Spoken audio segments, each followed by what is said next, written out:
Manufacturing day లేదు, 10 రూపాయలకి ఏం వస్తుంది అనేది క్వశ్చన్ చేయండి అన్న. ఒకటే నేను అడుగుతున్నది ఒకటే, హైదరాబాద్ లో కొన్ని బస్సులలో మేము ఇవన్నింటిని కూడా దీని గురించి ఫైట్ చేస్తున్నాం. మన మేడారం జాతరలో ఇదంతా చేయాల్సిన అవసరం ఏమున్నది? ఎంతమంది పిల్లలు తింటా ఉన్నారు దీన్ని? రావాలి, అందరూ వస్తారు. సార్ ఓనర్ ఈయన సార్.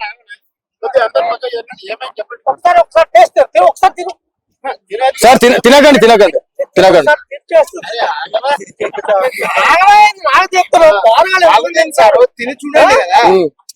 వాస్తవం, అది కూడా వాస్తవం. బాగలేదా సార్? మ్యానుఫ్యాక్చరింగ్ డేటే లేదు దీనిపైన. ఎట్లా పర్మిషన్ ఇస్తా ఉన్నారు జాతరలో? మీరు 10 షాపులు ఉన్నాయంటే ఎందుకు రెస్పాండ్ అయితే లేరు?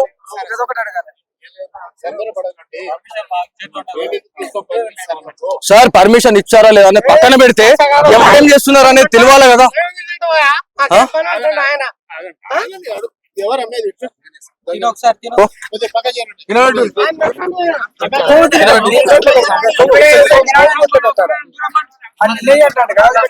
అదే కదా మరి, మొత్తం రికార్డ్ చేయాలి.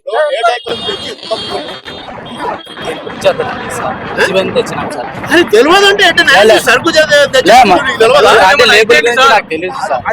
తెలియకుండా మీరు దందాలు చేస్తారు.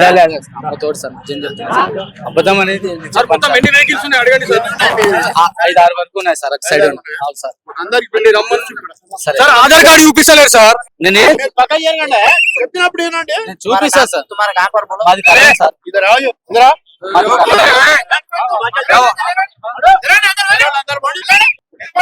ఇక్కడికి వచ్చిన తర్వాత మనం ఆల్రెడీ డైల్ 100 కాల్ చేసినాము. డైల్ 100 కాల్ చేసిన తర్వాతనే మనకి కానిస్టేబుల్ అక్కడికి వచ్చారు. వచ్చిన తర్వాతనే దీనిపైన యాక్షన్ అనేది తీసుకోవడం జరిగింది. సో దాదాపుగా ఇక్కడ 4 నుంచి 5 షాప్స్ ఉన్నాయి.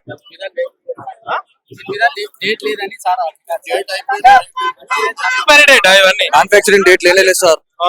ఇది ఆల్రెడీ హైదరాబాద్ లో సార్ దీని గురించి హైదరాబాద్ లో చాలా పెద్ద ఇది చేస్తా ఉన్నారు వీళ్ళు, ఒక ఆపరేషన్ చేస్తా ఉన్నారు. ఇది మన జాతరలో చేయడానికి వీళ్ళు ఎందుకు వచ్చారు? మేము హైదరాబాద్ లో చేస్తుంది ఇదే సార్.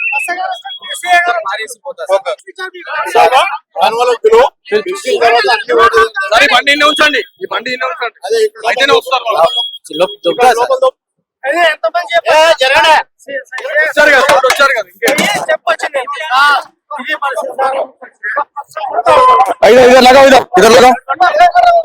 వచ్చినాక పరిస్థితి అనేది ఈ రకంగా ఉన్నదండి.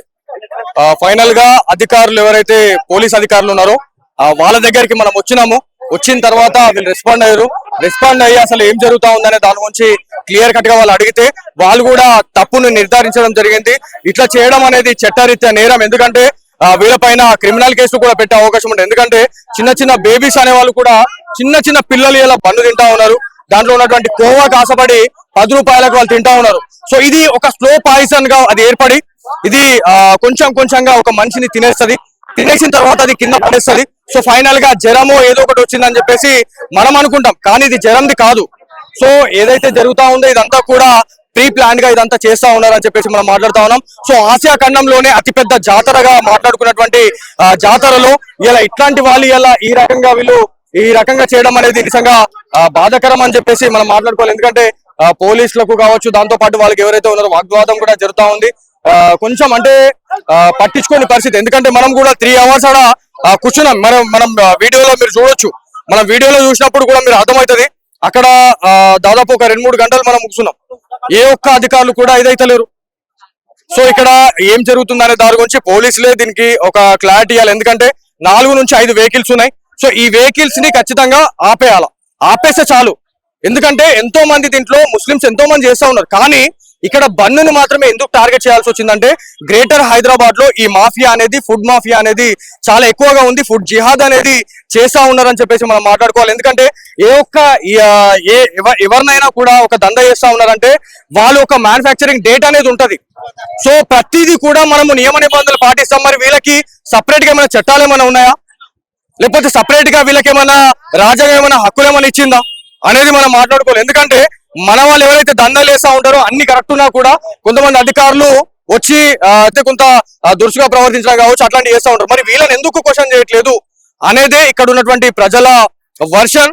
చాలా మంది హిందూ బంధువులు ఎవరైతే సమ్మక్క సారక్క దగ్గరకు వచ్చే బంధువులు ఎవరైతే ఉన్నారో వాళ్ళంతా కూడా ఇవాళ బాధపడతా ఉన్నారు. ఎందుకంటే ఈ గ్యాదరింగ్ లో వీళ్ళు ఏం చేద్దామని వచ్చిర్రు అనేది ఖచ్చితంగా మాట్లాడుకోవాలి. ఎందుకంటే చిన్న చిన్న పిల్లలు తిన్నారు. కొంతమంది మాట్లాడినప్పుడు గుండు పిన్నిస్లు వస్తున్నాయండి, గుండు పిన్నిస్లు వస్తున్నాయని చెప్పేసి వాళ్ళు చెప్తా ఉన్నారు.